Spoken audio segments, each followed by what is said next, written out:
Hello दोस्तों, how are you? कैसे आप सब? मैं हुसैन, इस चैनल का होस्ट और आपका दोस्तों आज हम लोग देखने वाले हैं मीर अमन देहलवी की हालात ज़िंदगी के बारे में। तो चलिए जल्दी से शुरू करते हैं। मीर अमन की हालात ज़िंदगी तारीकियों के पर्दे में पोशीदा है। मीर अमन के बारे में बहुत कम मालूमात मिलती है। मीर अमन के बारे में हमें जो कुछ भी मालूम हुआ वो खुद मीर अमन ने बागो बहार के दिबाचे में लिखा था। मीर अमन 1732 ईस्वी को दिल्ली में पैदा हुए। ठीक है फ्रेंड्स, देखें यहाँ पे क्या बताया कि मीर अमन की हालात ज़िंदगी जो है वो तारीकियों में पोशीदा है, यानी अंधेरे की वादियों में गुम है, ऐसे भी आप लोग बोल सकते हैं। ठीक है, क्यों क्यों ऐसा कहा गया? क्योंकि मीर अमन के बारे में हमको जो मालूमात है वो बहुत ही कम मुख्तसर मालूमात उनकी पता है। और जो मालूमात हमको पता है वो मीर अमन ने खुद अपनी जो तसनीफ़ लिखी थी बागो बहार, उसके दिबाचे यानी लास्ट पेज पे उन्होंने खुद अपनी बायोग्राफी लिखी थी। उसी से हमें उनकी जो हालात ज़िंदगी है वो मालूम होती है। ठीक है, आगे देखें फ्रेंड्स। मीर अमन का असल नाम मीर अमान था। मीर अमन के आबाओ अजदाद मुगलिया सल्तनत से वाबस्ता रहे। मुगलिया सल्तनत के ज़वाल के बाद मीर अमन कलकत्ता चले आए। उस ज़माने में दिल्ली और दीगर इलाक़ों के मुकाबले में कोलकाता में अमन व सुकून था। कोलकाता आने के बाद उनकी मुलाकात डॉक्टर जॉन गिलक्रिस्ट से हुई और उनकी मदद से फोर्ट विलियम कॉलेज में 40 रुपये महीने पर मुलाजिम हो गए। ठीक है फ्रेंड्स, इसको इजी लैंग्वेज में अगर आप बोलें तो मीर अमन का असल नाम जो था वो मीर अमान था और मीर अमन के जो बाप दादा थे वो सब मुगलिया सल्तनत से वाबस्ता थे, यानी मुगलिया सल्तनत में काम करते थे। ठीक है, और मुगलिया सल्तनत के ज़वाल के बाद यानी मुगलिया सल्तनत जब ख़त्म हो गई तो उसके बाद मीर अमन जो थे वो कहाँ चले गए? कलकत्ता चले गए। और उस ज़माने में जो थी वो कत्ल और गारत बहुत हुआ करती थी, हर शहर हर इलाके में थी, लेकिन कलकत्ता में जो था वो अमन व सुकून था। ठीक है, तो कलकत्ता आने के बाद जब मीर अमन कलकत्ता आ गए तो वहाँ आने के बाद उनकी मुलाकात सर डॉक्टर जॉन गिलक्रिस्ट से हुई, जो कि फोर्ट विलियम कॉलेज के एक आला तबके पर फायज थे, यानी कि एज अ प्रिंसिपल आप बोल सकते हैं। ठीक है, कि फोर्ट विलियम कॉलेज के प्रिंसिपल थे और उनकी ही मदद से उनको फोर्ट विलियम कॉलेज में 40 रुपये महीने पर मुलाजिमत मिल गई, यानी उनको जॉब मिल गई। ठीक है, नेक्स्ट देखें फ्रेंड्स। जॉन गिलक्रिस्ट की फरमाइश पर मीर अमन ने अमीर खुसरू की तसनीफ़ चहार दरवेश का उर्दू में तर्जुमा किया। ठीक है, जो कि बागो बहार के नाम से मशहूर है। ये तर्जुमा इतना मकबूल हुआ कि उसका तर्जुमा कई ज़बानों में हुआ। ठीक है, यानी मीर अमन जब फोर्ट विलियम कॉलेज में 40 रुपये महीने पे मुलाजिम हो गए तो उसके कई दिनों के बाद डॉक्टर जॉन गिलक्रिस्ट ने मीर अमन से फरमाइश की कि अमीर खुसरू की जो तसनीफ़ है चहार दरवेश, उसका उर्दू में तर्जुमा करें। ठीक है, तो मीर अमन ने जो था वो उनकी जो चहार दरवेश जो थी वो फ़ारसी में शायद किस्सा था, उस चहार दरवेश के किस्से को इन्होंने किस में तर्जुमा किया? उर्दू में तर्जुमा किया, जो कि जो तर्जुमा था वो बागो बहार के नाम से फेमस हुआ। ठीक है, फेमस मशहूर मतलब फेमस हुआ। ठीक है, और ये तर्जुमा इतना मकबूल हुआ, यानी ये तर्जुमा इतना फेमस हो गया कि इस तर्जुमे का कई ज़बानों में जो है वो तर्जुमा किया गया, यानी बागो बहार का। देखें फ्रेंड्स, बागो बहार की सबसे बड़ी खूबी उसकी सादगी, सलासत और रवानी है।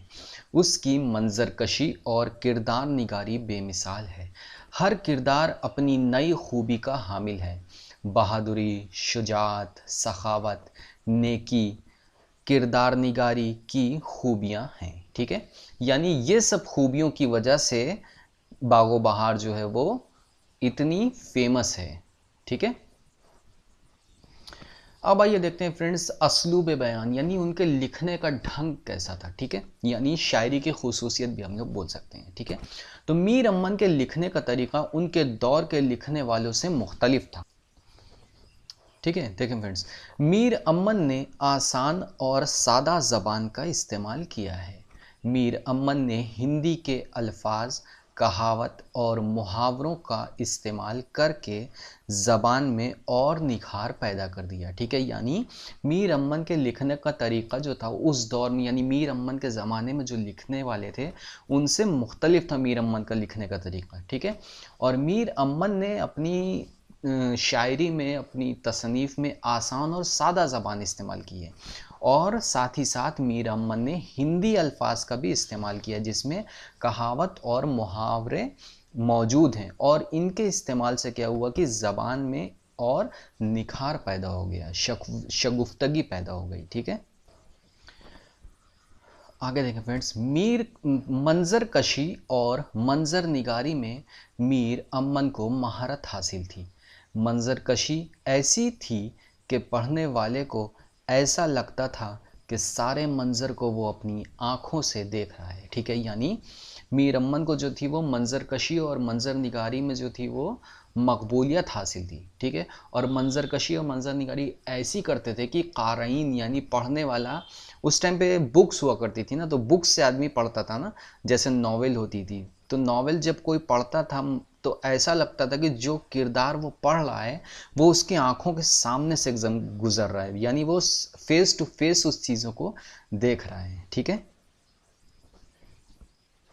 ठीक है, बकौल सर सैयद अहमद ख़ान, मीर अमन को उर्दू नस्र में वही मुकाम हासिल है जो नज़्म में मीर तक़ी मीर को हासिल है। ठीक है, यानी सर सैयद अहमद ख़ान कहते हैं, बकौल सर सैयद अहमद ख़ान मतलब सर सैयद अहमद ख़ान कहते हैं कि मीर अमन को उर्दू नस्र में वही मुकाम हासिल है जो मुकाम नज़्म में मीर तक़ी मीर को हासिल है। ठीक है फ्रेंड्स, नसर और नज़म में कुछ बच्चे कंफ्यूज हो जाते हैं कि यहाँ पे कहेंगे कि ये कौन सी बात बोल दी। तो नसर को आप लोग बोल सकते हैं प्रोज, और नज़म को बोल सकते हैं पोइट्री। ठीक है, तो मीर तक़ी मीर जो थे वो ज़्यादातर गज़लें या नज़में लिखा करते थे, है ना, तो इस वजह से उनका मुकाम अलग था, और नसर की वजह से इनका मुकाम अलग है। लेकिन यहाँ पे कंपेयर क्या कर रहे हैं सर सैयद अहमद ख़ान की, मीर अमन को उर्दू नस्र में वही मुकाम हासिल है जो उर्दू पोइट्री या उर्दू नज़्म में मीर तक़ी मीर को हासिल है। ठीक है, आगे देखें फ्रेंड्स, उर्दू अदब की तारीख़ में मीर अमन का नाम सुनहरे अल्फाज में लिखा जाएगा। मीर अमन ने अपनी तसनीफ़ बागो बहार लिखकर जदीद उर्दू नस्र की बुनियाद डाली, बल्कि उर्दू को हयात जावेद बख्शी। ठीक है, यानी उर्दू अदब की तारीख़ में मीर अमन का नाम जो है वो गोल्डन सुनहरे अल्फाजों में लिखा जाएगा, क्योंकि उन्होंने बागो बहार की तसनीफ़, बागो बहार जो थी वो लिख कर उन्होंने जदीद उर्दू नस्र की बुनियाद डाली थी। ठीक है, जदीद उर्दू नस्र की बुनियाद डाली थी, या बल्कि ये कह सकते हैं कि उर्दू को हयात जावेद बख्शी थी। ठीक है, लास्ट में फ्रेंड्स देखें, मीर अमन की वफ़ात 1806 ईस्वी के करीब मानी जाती है। ठीक है, यानी इनकी वफ़ात में भी, यानी इनके इंतकाल की डेट में भी लोगों को सही मालूमात नहीं है। कुछ नाक़दीन का मानना है अलग, तो कुछ मानते हैं 1806। सो फ्रेंड्स, उम्मीद करता हूँ कि वीडियो आपको पसंद आई हो। तो वीडियो पसंद आए तो please like, share and subscribe. Thank you for watching this video.